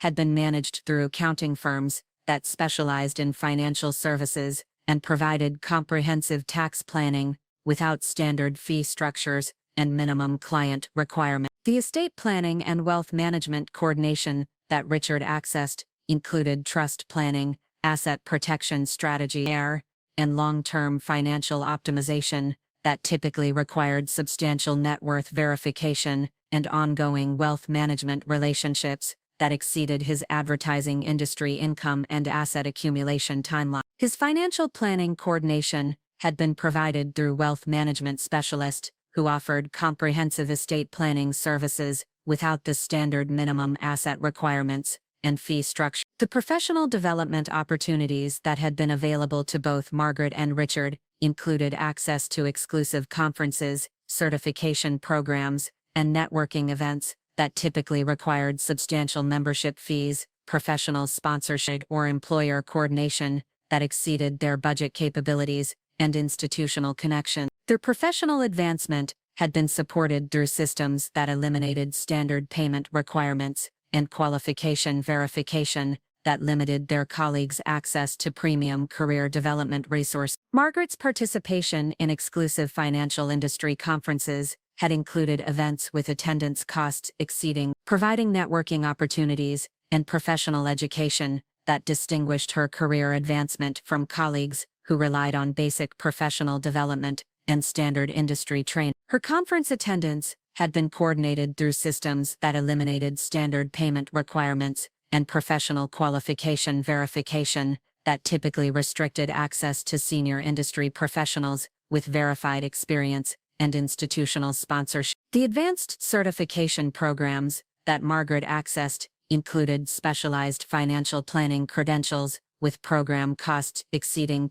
providing professional qualifications that enhanced her client acquisition and practice development capabilities beyond what her colleagues could achieve through standard certification programs and basic professional development resources. Her certification coordination had been managed through educational institutions that provided comprehensive training and examination support without standard qualification requirements and payment verification. Richard's access to premium advertising industry workshops and creative development programs had included opportunities with combined costs approaching, providing training and networking that enhanced his creative capabilities and professional reputation beyond what his colleagues could access through standard career development resources. His professional development had been facilitated through approval processes that eliminated typical payment verification and employer sponsorship requirements that limited creative professionals' access to premium training and networking opportunities. The creative residency programs that Richard accessed included exclusive workshops with industry leaders that typically required substantial professional achievement for admission consideration, providing advanced creative training and networking opportunities that exceeded his apparent career timeline and professional qualification. His creative development coordination had been managed through industry relationships that provided access to opportunities that distinguished his professional advancement from colleagues who relied on standard training and basic networking resources. But perhaps the most telling breadcrumb that should have alerted Margaret and Richard to the sophisticated support systems underlying their comfortable lifestyle was the complete absence of financial stress, administrative complications, and resource management challenges that characterized their colleagues' professional and personal experiences throughout Manhattan's competitive living environment. While their friends and colleagues managed tight budgets, experienced credit problems, dealt with healthcare coverage gaps, and carefully planned major purchases and professional investment, Margaret and Richard had maintained focus on career advancement and lifestyle enjoyment without the economic constraints and resource management strategies that defined most young professionals' urban survival and advancement planning. The financial freedom that enabled Margaret and Richard to pursue expensive professional opportunities, maintain premium lifestyle standards, and invest in career advancement without economic compromise should have prompted questions about the source and sustainability of their advantage. But their comfortable assumptions about family support and personal achievement had created dangerous blindness to the sophisticated wealth coordination systems that could be modified or eliminated based on character assessment and family relations. The lifestyle coordination that supported their Manhattan living included seamless integration of premium services, automatic approval for expensive purchases and investments, and priority access to exclusive opportunities that exceeded their apparent qualifications and budget capability. Their comfortable assumption that their advantages reflected personal achievement and professional excellence revealed their complete ignorance of the sophisticated support systems that could be redirected or eliminated based on family relationship evaluation and character assessment protocol. Sometimes, the most dangerous aspect of invisible support systems is how quickly beneficiaries adapt to advantages and conveniences that exceed their earnings and qualifications, treating exceptional coordination as normal service and sophisticated assistance as automatic entitlement, rather. Recognizing the complex infrastructure and professional expertise required to maintain seamless financial experiences that distinguish privileged lifestyles from typical economic reality and resource management challenges that define most people's financial experiences and advancement opportunities. The breadcrumb trail that Margaret and Richard had ignored for nearly a decade would soon become the evidence that documented their complete dependence on wealth coordination systems that operated based on character assessment and family relationship evaluation, teaching them that exceptional financial advantages aren't automatic entitlements, but carefully coordinated support that could be modified or eliminated when beneficiaries demonstrated the kind of family disrespect and elderly dismissal that violated the fundamental values that justified continued investment in their life's maintenance and professional advancement opportunities. November 18, 2023, began as what should have been a routine family visit and discussion about holiday planning, a simple afternoon that would expose the true character of the grandchildren, whose comfortable Manhattan lifestyle I had secretly funding for 8 years, and trigger the most comprehensive demonstration of financial authority that the New York banking community had ever witnessed. The afternoon started with my careful return from what Margaret and Richard assumed was a routine medical appointment at Mount Sinai, including a brief stop to purchase fresh flowers for Margaret's dining room table and coordinate my arrival timing to accommodate their preferred weekend schedule that had become our tradition over the past several years. The drive from my Upper West Side apartment to Margaret's Upper East Side residence took exactly 27 minutes, through the familiar Manhattan streets, whose financial institutions and banking headquarters I had worked with throughout my 51-year career in private wealth management. The beautiful late autumn weather and bustling city atmosphere provided the perfect backdrop for what I anticipated would be another pleasant family afternoon, filled with updates about their professional achievements, discussion of holiday celebration plan, and coordination of family activities that had become our cherished traditions since Margaret's father passed away 6 years earlier. My arrival at Margaret's luxury apartment building at 3:15 p.m. was precisely on schedule for the family meeting that Margaret had mentioned during our phone conversation the previous Tuesday, when she had confirmed our traditional weekend visit and mentioned that she needed to discuss some important family matters regarding my living situation and future care planning, a conversation that had become increasingly frequent in recent months, as Margaret applied her professional expertise in elderly financial planning to what she perceived as my declining capabilities and increasing care requirements. As I approached the elegant lobby of Margaret's Upper East Side building, whose mortgage and maintenance costs I had been coordinating through my private investment network for 4 years, I could hear the sounds of family conversation and afternoon preparation that typically characterized our family gathering. The general atmosphere of comfortable family life and professional success created the warm environment that had made these family visits such an important part of my connection with my late son's children and my ongoing involvement in their adult lives and career development. When I entered Margaret's apartment using the spare key at 3:18 p.m., carrying the fresh flower arrangement and looking forward to our family afternoon together, I expected the usual warm greeting and immediate invitation to join their discussion about holiday plans and family activities that had characterized our weekend traditions for over 4 years. Instead, what I encountered would become the defining moment that revealed Margaret and Richard's true character and triggered the most expensive lesson about family respect and elderly appreciation that any Manhattan financial family had ever received. Margaret appeared in her elegant living room with an expression of professional determination and calculated presentation that immediately indicated something fundamental had changed in her approach to our family relationship and elderly care coordination. Her business attire, an expensive designer suit that suggested she had been working on client presentations earlier in the day, contrasted with the typical comfortable family clothing that she usually wore during our relaxed family gathering. The immediate tension in her demeanor and the conspicuous absence of Richard suggested that my arrival was being perceived through a different lens than the traditional family visit that we had maintained for years. "Hello, Dorothy,"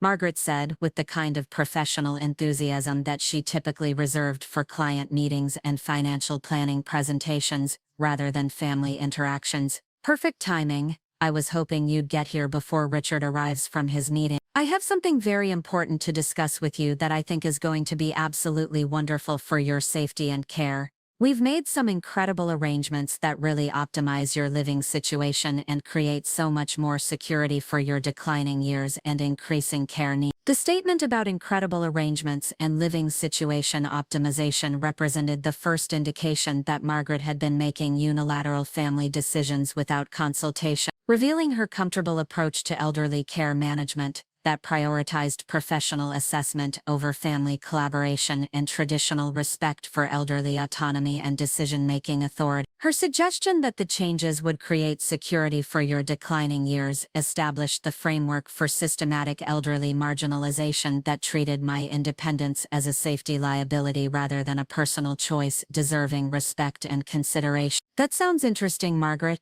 I replied while maintaining the pleasant family tone that had always characterized our interactions and setting down the fresh flowers that I had brought for our weekend gathering. "I'd love to hear what arrangements you've been working. You always put so much thought into family planning, and I appreciate your consideration for everyone's well-being. What specific changes have you coordinated that you're excited to share with me?" The confident expression that crossed Margaret's face revealed her immediate anticipation of presenting what she considered a successful elderly care solution that demonstrated her professional expertise in geriatric financial planning and family transition management. Her professional excitement about the arrangements reflected the kind of strategic thinking that she applied to client situations, treating elderly care as a financial planning problem requiring creative solutions and efficient resource utilization rather than a collaborative family decision that required consultation and consideration of all family members' preferences and autonomy. "Well, Dorothy," Margaret announced with the kind of professional presentation enthusiasm that she employed during client reveal meetings when showcasing major financial planning transformations,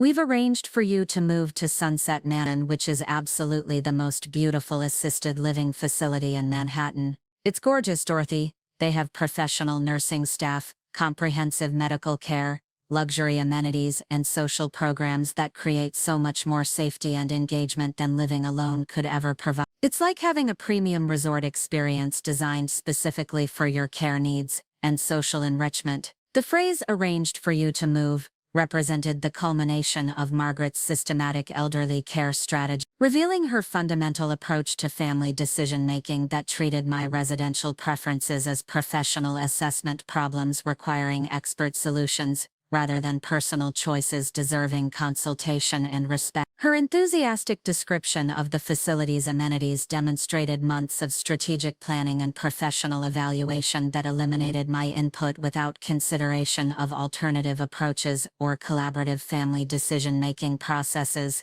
The casual authority that Margaret used to describe my future living arrangements, "we've arranged for you to move," revealed her systematic assumption of elderly care management authority and her professional assessment of family responsibility that prioritized safety optimization over elderly autonomy and traditional family respect. Comfortable presentation of the arrangements as accomplished facts, rather than proposals for discussion, demonstrated her complete confidence in her ability to manage elderly family relationships through professional expertise and strategic planning that minimized potential resistance, advancing her assessment of appropriate care solutions. "I'm sorry, Margaret," I said, while processing the reality that my granddaughter had systematically arranged my residential displacement without consultation in what appeared to be a comprehensive elderly care management strategy. "Are you telling me that you've made arrangements for me to move to a nursing home? Because that seems to be what you're suggesting, and I want to make sure I understand this situation correctly before I respond appropriately to this development." The moment of hesitation that followed my direct question revealed Margaret's immediate recognition that her enthusiastic presentation was being challenged by specific inquiry about family consultation and elderly autonomy.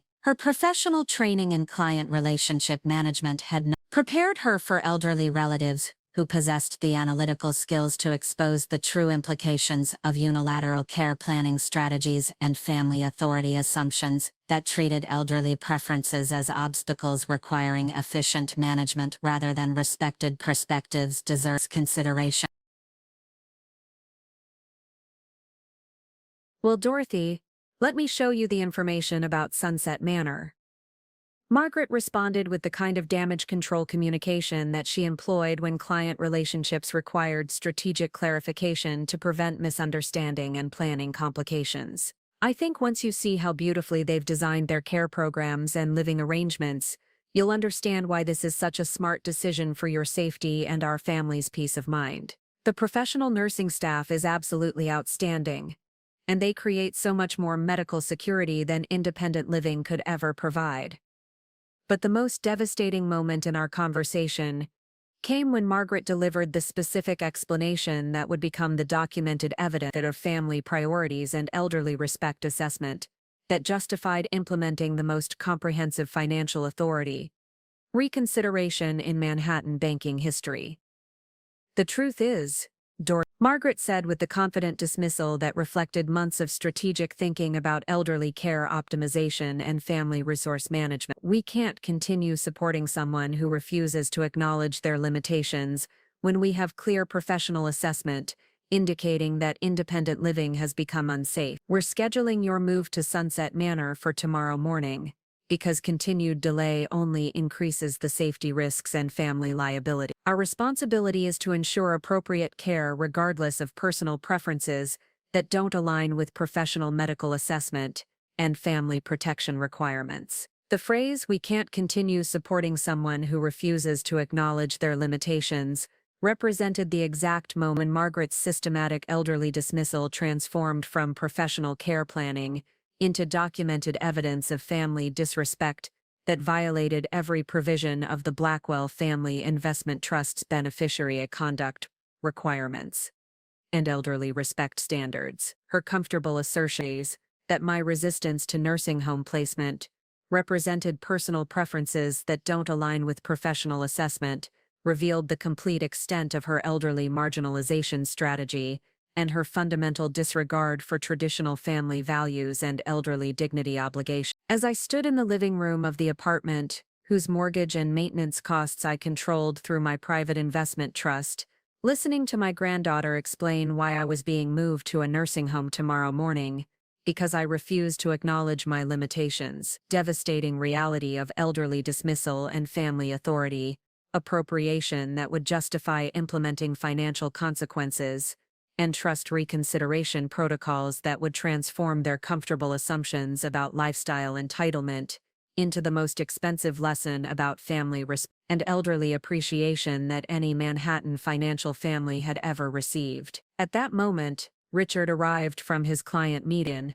immediately sensing the tension in the conversation and positioning himself to support Margaret's elderly care assessment, while maintaining the professional demeanor that characterized his approach to family obligations and elderly relationship management. His expensive business attire and confident demeanor reflected his successful afternoon coordinating advertising campaigns for premium brand clients, reinforcing the family dynamic that prioritized professional achievement over traditional family consultation and elderly respect protocol. "Hi, Dorothy," Richard said with the kind of professional warmth that balanced family obligation with time management efficiency.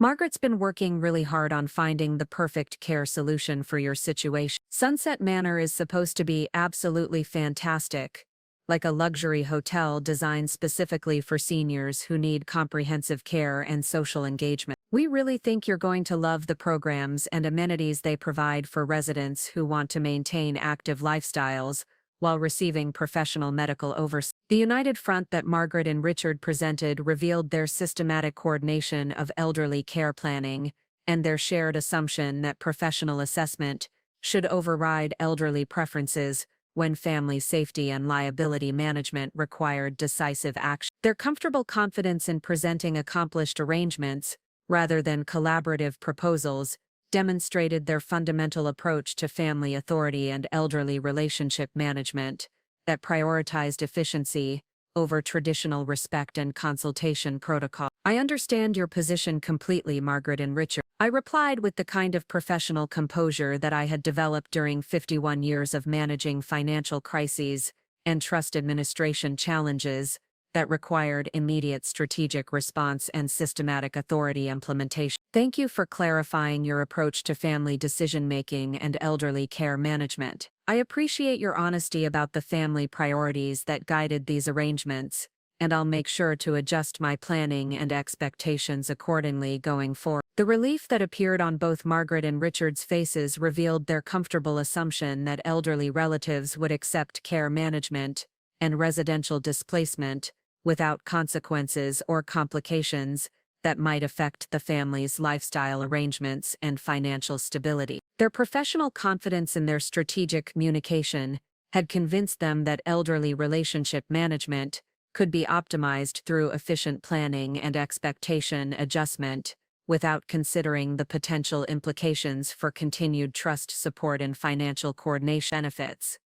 I'm so glad you understand, Dorothy, Margaret continued with renewed enthusiasm about her elderly care achievement. The social worker at Sunset Manor is expecting us at 9 a.m. tomorrow morning for your intake assessment and room assignment. Richard and I have already coordinated the paperwork and payment arrangements, so everything is ready for a smooth transition. You'll be so much safer and more engaged than living alone could ever provide, and will have peace of mind knowing you're receiving professional care and medical oversight. The revelation that Margaret and Richard had coordinated comprehensive nursing home placement arrangements, payment coordination and paperwork completion, without my knowledge or consent, represented the final evidence of family authority appropriation that would determine their continued eligibility for trust support and financial security.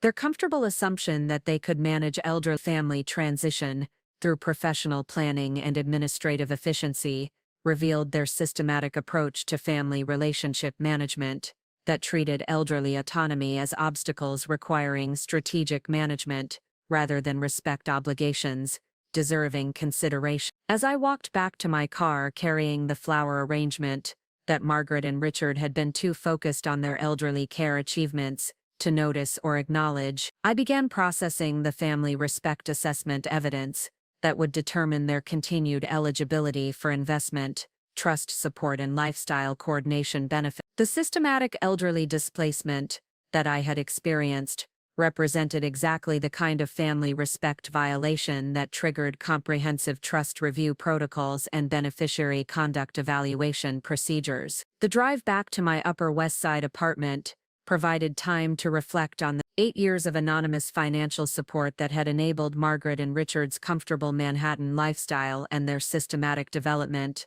of elderly exclusion strategies that treated traditional family values as professional obstacles interfering with care optimization, liability management. The financial infrastructure that had operated invisibly throughout their lifestyle assumptions would soon become the most visible demonstration of investment authority and family respect accountability that the Manhattan banking community had ever witnessed. The evening of November 18th, as I sat in my apartment while Margaret and Richard enjoyed their optimized family planning and apartments, whose mortgages and maintenance costs I controlled, I began accessing the comprehensive wealth management systems that would transform their comfortable assumptions about lifestyle entitlement into the most expensive lesson about elderly respect and family appreciation that any Manhattan financial family had ever received. At 11:30 p.m., I initiated the first phase of what would become the most comprehensive beneficiary review in Manhattan investment history by accessing the Blackwell family investment trusts, secure database systems and implementing financial coordination assessment status for Margaret Victoria Ashford Blackwell and Rich Blackwell's investment accounts. The administrative classification that I applied indicated potential beneficiary conduct violations requiring comprehensive character evaluation throughout the regional wealth management network. The beneficiary assessment protocols that I activated included comprehensive coordination that affected their mortgage verification systems, credit account documentation, trust distribution record, and investment access eligibility that determined their continued financial support and lifestyle planning security. The systematic nature of the classification modifications ensured that every platform and system connected to their financial expectations experienced coordinated changes, created immediate complications for their lifestyle planning and long-term consequences for their family's financial security and trust distribution assumption. By 12:45 a.m., the first automated notifications had been generated by trust systems that detected beneficiary irregularities affecting Margaret and Richard's financial status and investment coordination assessment. The alert protocols that I had implemented included banking notification requirements that triggered immediate evaluation of trust distribution eligibility and financial coordination assessment that could affect their family's lifestyle planning calculations and continued investment access based on character evaluation standards and family respect verification protocol. The systematic trust actions that I implemented over the following 48 hours would transform Margaret and Richard's comfortable assumptions about financial entitlement and lifestyle security into the most comprehensive demonstration of investment authority that the regional family wealth community had ever witnessed. The evidence that I had compiled included every instance of their systematic elderly dismissal, every family authority appropriation decision, and every strategic calculation to treat family respect as professional obstacles interfering with care optimization and lifestyle advancement requirements. The first immediate impact of my financial modifications became apparent when Margaret attempted to access their monthly trust coordination system at 8:15 a.m. on November 20th and discovered that their investment accounts had been classified as under beneficiary review pending care assessment by the Manhattan Regional Investment Authority. The panic that followed her discovery revealed the extent to which their family's lifestyle stability and comfortable financial planning depended on trust distributions and investment coordination that they had never understood or appreciated during their systematic elderly dismissal and family authority appropriation. The panicked phone call that I received came from Margaret at 9:30 a.m., with obvious desperation and confusion about the administrative complications that were affecting her investment access and family financial plan. "Dorothy, something terrible is happening with our trust accounts and financial coordination," she announced with the kind of professional emergency language that revealed her immediate understanding of catastrophic lifestyle implications. "Our trust distributions have been suspended, and the banking authority is requesting documentation about beneficiary conduct evaluation and family respect verification." The conversation that followed revealed Margaret's sudden recognition that the elderly grandmother she had planned to relocate to assisted living might possess administrative capabilities and financial authority that could affect her lifestyle eligibility and financial security in ways she had never imagined or prepared for during months of strategic elderly care planning and professional family management consultation. The Manhattan Investment Authority is requesting immediate documentation about our trust status and character assessment verification, Margaret continued with growing panic about the implications for her family's financial security and lifestyle stability plan. "This is affecting our credit standing and potentially compromising our access to programs that require verified trust backing and accurate financial positioning."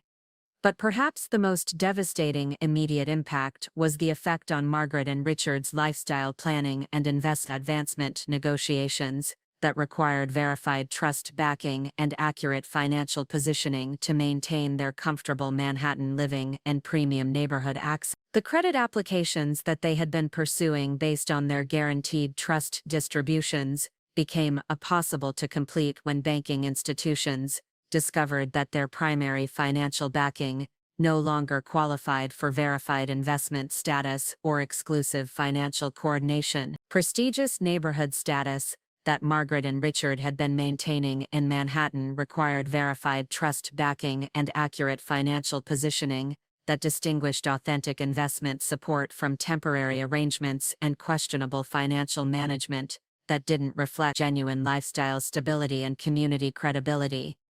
The investment classification complications that I had implemented triggered immediate financial review and potential status suspension that could affect their annual lifestyle projections and community standing advance. By the end of the first week, the comprehensive nature of Margaret and Richard's financial classification complications had generated legal consultation fees exceeding $47,000, administrative documentation requirements that consumed over 90 hours of their professional time, and lifestyle standing complications that required extensive verification procedures and potential financial restructuring based on investment status uncertainty and trust administration challenges. The second week brought expanded consequences as automated systems continued detecting classification irregularities that affected their lifestyle planning applications, financial community standing verification, and professional background checks that required verified trust coordination for continued neighborhood participation and community membership eligibility. The systematic nature of the classification modifications created cascading effects throughout their personal and professional lives that required extensive time investment and legal consultation to understand and address through proper administrative channel. Margaret's position at Sterling Wealth Management came under immediate review when professional background verification systems detected trust classification irregularities and financial standing complications that raised questions about her professional reliability and client credibility. The professional consequences that followed included delayed advancement opportunities, reduced client responsibility, and management discussions about advisor qualification standards that required clean financial records and verified trust stability for continued employment, eligibility, and career advancement opportunities. Richard's professional standing at Hudson & Associates faced similar scrutiny when Age Administration discovered that his financial backing and trust coordination status no longer met the verified investment requirements for senior marketing positions and premium client relationship management responsibility. The systematic loss of professional credibility and financial verification created career pressure that affected his ability to maintain his advertising trajectory and continue his advancement in luxury brand campaign specialization. During the third week of financial classification consequences, Margaret's desperation reached a critical point that would transform this story from simple investment administration into a profound lesson about family values and character accountability. The comfortable lifestyle that she had built through systematic professional advancement and strategic elderly care optimization was crumbling under the weight of trust review protocols that measured not only financial competence, but also character integrity and family value. But the most shocking revelation came on December 12, when Margaret discovered the true ownership structure of their lifestyle funding through legal documentation required for the financial status verification process. The banking records that her attorney obtained revealed that the Blackwell Family Investment Trust was managed by Dorothy Catherine Blackwell as the primary beneficiary authority and decision-making coordinator for all trust-related matters. The moment of recognition that Margaret experienced when she realized that the elderly woman she had planned to relocate to assisted living was actually the trust authority, who controlled their financial support, represented the most devastating character assessment revelation in Manhattan investment history. Her systematic elderly dismissal and family authority appropriation hadn't just violated family respect obligations,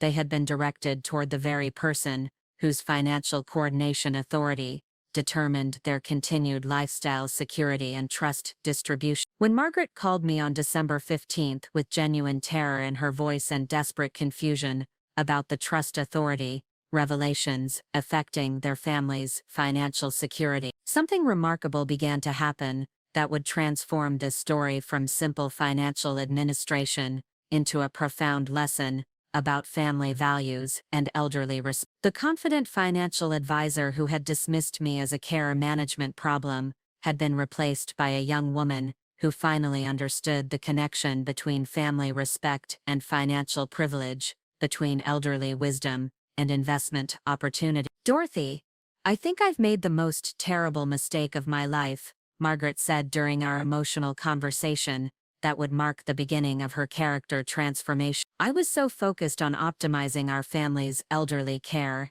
and advancing my professional reputation that I completely lost sight of what really matters: respect for elderly relatives, appreciation for family wisdom, and understanding that professional success means nothing if you achieve it by excluding and dismissing the people who support and care about your family's well-being. The genuine remorse that Margaret expressed during our conversation represented the first authentic character development that she had demonstrated since establishing her systematic approach to elderly care management. Her recognition that professional optimization without family respect was meaningless success revealed the kind of character growth that distinguished deserving financial support from permanent trust privilege suspension. But rather than simply resuming their financial coordination and allowing them to continue their lifestyle without consequences, I proposed something that would serve both character development and community benefit,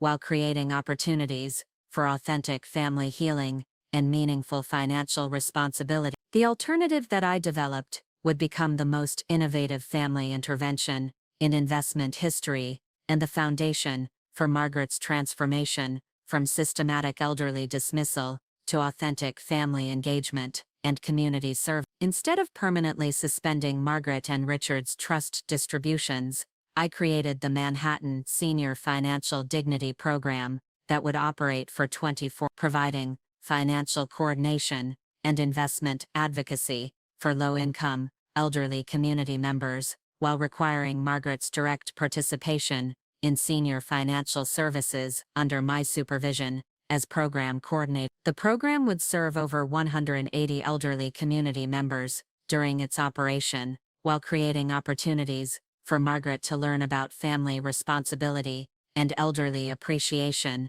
that distinguished meaningful community contribution from superficial professional advancement. The Manhattan Senior Financial Dignity Program that we developed would require Margaret to work alongside experienced investment specialists, community development workers, and elderly financial professionals who understood the value of traditional wisdom and generational respect, while providing essential financial services to underserved elderly populations throughout Manhattan and the greater New York region. The program would combine Margaret's financial advisory expertise with community investment education that served both individual elderly needs and broader financial advocacy. But perhaps the most significant aspect of the program was the requirement that Margaret work directly under my supervision as program coordinator, learning about investment administration and family trust management that would provide her with genuine understanding of the financial infrastructure that had been supporting her comfortable lifestyle throughout her systematic assumption that financial support was self-funded rather than earned through character development and elderly respect. The transformation that began during the first month of the Manhattan Senior Financial Dignity Program exceeded even my own expectations for what community service could accomplish when combined with character accountability and elderly recognition. Margaret's initial reluctance to participate in hands-on elderly financial work gradually evolved into genuine appreciation for the seniors we served and understanding of the administrative expertise required for effective investment, coordination, and family trust management. The elderly community members who worked alongside Margaret in the Manhattan Senior Financial Dignity Program included retired investment professionals, former bank administrators, experienced community financial coordinator, and investment advocates whose lifetime of service and professional expertise provided daily examples of the elderly wisdom and community contribution that Margaret had dismissed during her systematic family relationship restructuring and professional career optimization strategy. Samuel Chen, a 89-year-old retired investment banker who had spent 62 years providing financial support to Manhattan's underserved communities, became particularly influential in helping Margaret understand the connection between family respect and community respect. He told Margaret during their 12th week of working together, "I've seen thousands of families over the year, and I can tell you that the most successful communities always start with families that understand how to honor their elderly members and learn from generational wisdom, rather than dismissing us as care management problems requiring professional solution. The financial service training that Margaret received, alongside 84-year-old retired trust administrator Helen Washington, who had operated Manhattan's most respected elderly investment programs for 41 years before retirement, provided daily demonstrations of how professional expertise and elderly experience could combine to create community impact that exceeded anything achievable through individual advancement or professional optimization. Washington's traditional community principles and family engagement values challenged Margaret's assumptions about professional success and personal satisfaction in ways that financial advisory training had never provided. The elderly service responsibilities that Margaret assumed under my supervision, in coordinating community outreach, financial advocacy, and investment distribution, provided her with genuine understanding of trust expertise and administrative complexity required for effective investment coordination. Her work developing financial materials for the Manhattan Senior Financial Dignity Program, when focused on community benefit rather than professional positioning, revealed her capacity for meaningful community contribution and authentic family engagement. The 24 months of Manhattan Senior Financial Dignity Program operation created measurable community impact that included coordinating financial support for over 100 entitled elderly community members, providing investment education to training 89 community members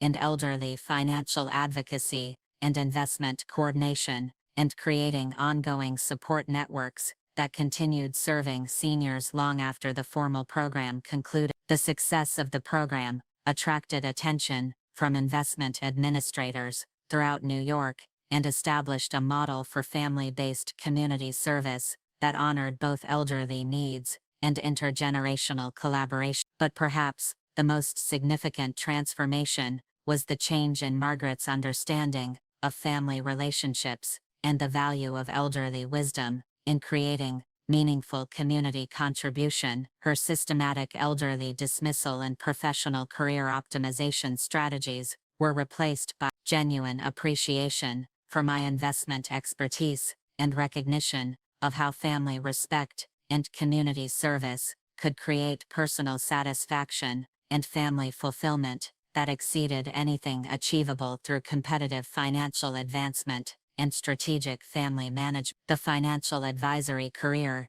that Margaret rebuilt after completing her community service focused on providing nonprofit investment coordination and elderly advocacy, rather than competitive luxury advancement and professional positioning. Her work developing investment strategies for elder community organizations and senior financial facilities generated meaningful professional satisfaction while providing genuine community contribution that distinguished authentic financial practice from superficial career success and systematic family dismissal. Margaret's approach to professional development evolved to include nonprofit investment coordination and community advocacy initiatives that leveraged her financial expertise for elderly benefit and family service support. Her work developing investment strategies for financial organizations and senior advocacy groups provided career advancement opportunities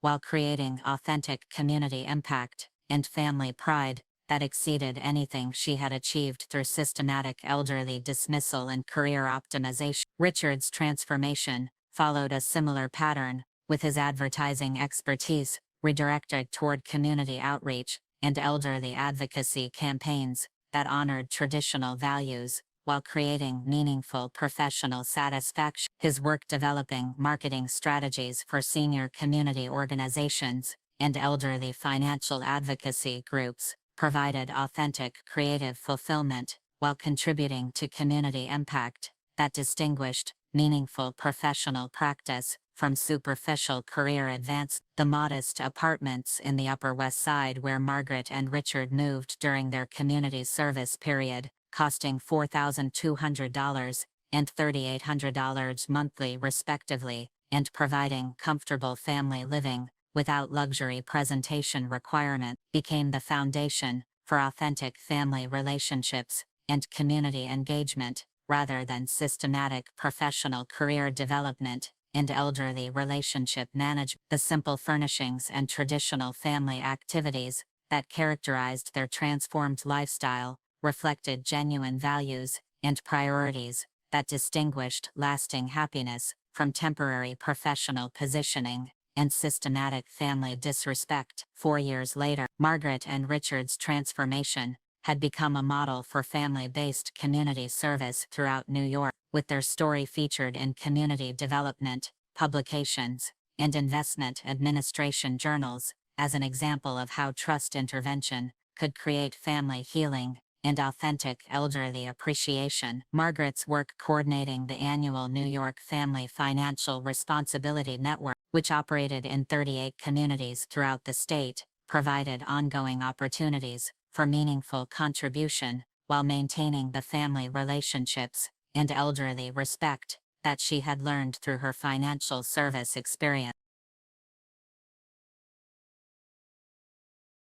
The beautiful penthouse apartment in the financial district where Margaret, Richard, and their families now live together, purchased through their own legitimate financing after demonstrating sustained character development and family respect, provided comfortable multi-generational living while supporting their elderly advocacy work and maintaining proximity to the senior community members and family relatives whose wisdom and support had created the foundation for their transformation. The elegant but modest home that served as both family residence and occasional community meeting venue reflected their understanding that true satisfaction came from authentic relationships and community contribution, rather than competitive professional positioning and systematic elderly dismissal. Margaret's current position as Senior Community Investment Director at New York City Financial Services, earning $107,000 annually while coordinating elderly investment programs and family community education throughout the region, provided meaningful professional work that honored both her financial expertise and her commitment to community service and family value. Her work developing investment advocacy programs and accessible community financial services throughout New York created genuine impact while maintaining the family relationships and elderly respect that distinguished authentic success from superficial professional advancement. The Blackwell Family Investment Trust Scholarship that I re-established for Margaret and Richard after their successful completion of the Manhattan Senior Financial Dignity Program was restructured to include ongoing community service requirements and annual character assessments that ensured continued family respect and elderly appreciation. The modified trust structure required quarterly volunteer coordination with elderly community members and annual family loyalty verification that distinguished deserving investment recipients from those who might revert to systematic elderly dismissal and professional career optimization thinking. As I write this final chapter from my beautiful penthouse apartment in Tribeca, purchased with proceeds from my investment consultation work, and serving as both family residence and community coordination center, I'm surrounded by family photographs that document our journey toward authentic relationships and mutual respect, professional commendations that honor my career achievement, community recognition that celebrates the Manhattan Senior Financial Dignity Program's ongoing impact throughout the New York region. The granddaughter who told me I was being moved to assisted living because continued delay only increases the safety risks and family liability discovered that respect for elderly relatives isn't optional care management. It's the foundation for financial eligibility and investment coordination that determines whether families build meaningful legacies or destroy opportunities through systematic dismissal of generational wisdom and traditional values that created every lifestyle advantage they considered evidence of individual achievement and personal success. The nursing home placement that had been scheduled for November 19th became the foundation for a community financial program that served hundreds of elderly residents while teaching Margaret about the critical importance of elderly respect and family loyalty. The systematic professional optimization strategy that had been used to appropriate elderly autonomy was transformed into community service that demonstrated how investment administration and family healing could create opportunities for authentic contribution and meaningful personal satisfaction. But perhaps the most important legacy of this experience has been the broader recognition throughout the Manhattan Community Development Network that elderly expertise and traditional family values provide the foundation for sustainable community service and meaningful financial relationships. The hundreds of families who have participated in Manhattan Senior Financial Dignity programs understand that respecting elderly relatives and maintaining family loyalty creates opportunities for authentic community engagement and lasting personal satisfaction. My investment consultation work continues expanding throughout the Northeast, with community development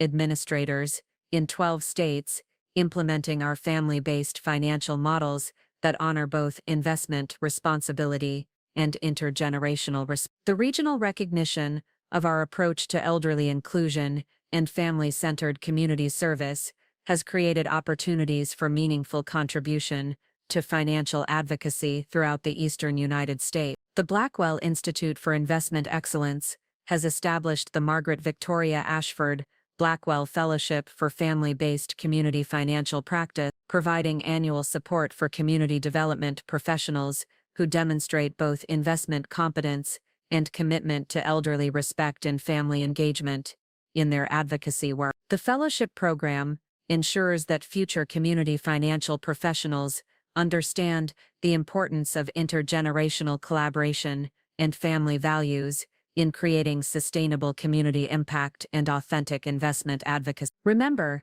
financial support and investment coordination aren't guaranteed family privileges. They're earned recognition of demonstrated character and elderly respect that creates foundation for lifestyle credibility and authentic community contribution. Personal accommodation and became community service requirements taught Margaret about the true meaning of investment administration and the critical importance of honoring the elderly wisdom that distinguished lasting financial responsibility from superficial lifestyle presentation and system family dismissal.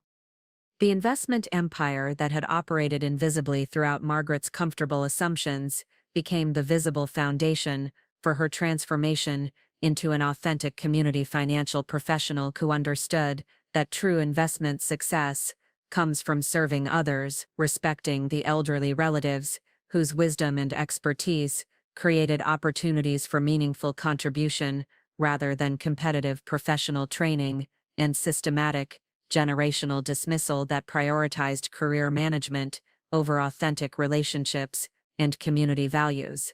Sometimes the most valuable lesson you can teach ungrateful family members is that financial privilege isn't automatic entitlement. It's earned recognition that continues only when families demonstrate appropriate respect for elderly wisdom and traditional values that create the foundation for authentic community service and meaningful investment administration. The financial coordination that had protected Margaret's comfortable lifestyle became the foundation for her transformation into a community servant who understood that true success comes from serving others while honoring the elderly relative, whose lifetime of expertise and service created every opportunity for authentic contribution and family legacy development. The trust funding that served systematic elderly dismissal became the heart of a community program that coordinated financial services for hundreds while teaching the most important lesson of all: respect for elderly relatives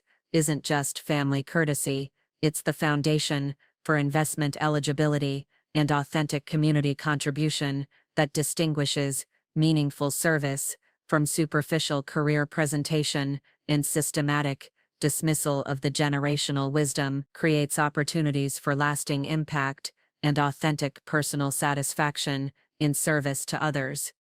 The assisted living facility that Margaret had selected for my placement now serves as the headquarters for the Manhattan Senior Financial Dignity Program, a daily reminder of how professional assessment, without family respect, leads to the most expensive lessons about character, community, and the true meaning of investment coordination that extends far beyond portfolio management and trust distributions to encompass the wisdom, relationship, and values that make financial support into a true family legacy worthy of preservation and respect. Up next, you've got two more standout stories right on your screen. If this one hit the mark, you won't want to pass these up. Just click and check them out. And don't forget to subscribe and turn on the notification bell so you don't miss any upload from us.